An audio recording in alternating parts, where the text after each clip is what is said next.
Do you worry about driving because another car might come up close behind you and start intimidating you? Today we're going to talk about what you can do so you don't feel so nervous when another driver comes up close behind you. Hello, my name is Claire and welcome to Generation Calm, where you can learn to reduce your stress and anxiety naturally in your own time so your mind and body feel great.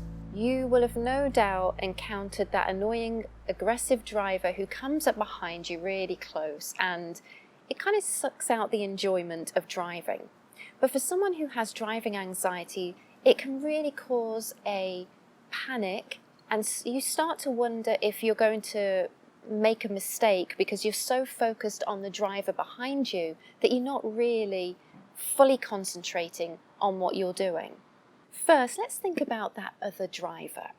Remember, you know nothing about them and they know nothing about you. But generally our minds go to the dark side and we might think to ourselves, well, they're a really mean person. They're trying to run us off the road.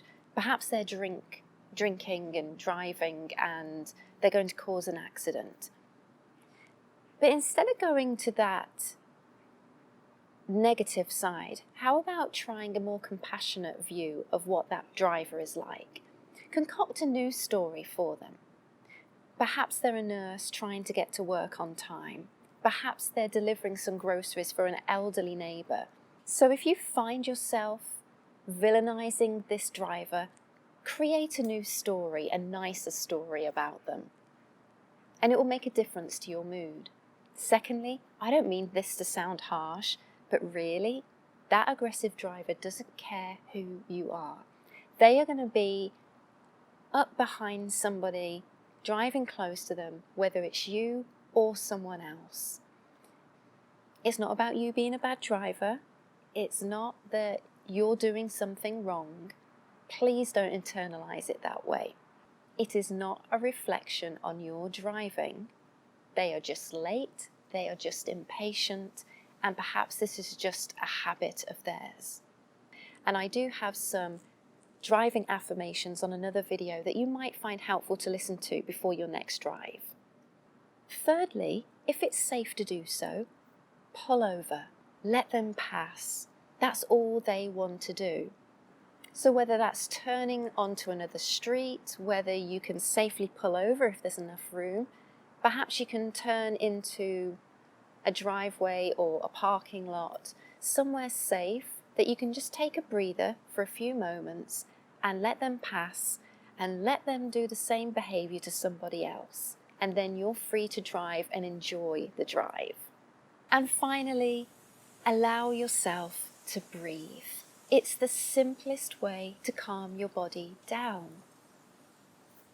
When you've got an aggressive tailgater behind you and they're getting super close, it can really bring on those panicky feelings in your body. But all it takes is a slow breath in, 4 counts in, hold for a second, and then a slow and even breath out. It's amazing what that can do to calm down your body and your mind. And one other trick is just to check if you're gripping onto that steering wheel, because I know you probably are, or whether you're clenching your jaw or your shoulders are uptight. Just notice and then relax. Relax those muscles and it will make a huge difference to how calm you feel when you're in control of the car.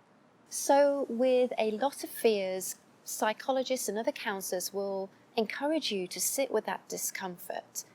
But when it comes to aggressive drivers, I absolutely don't agree.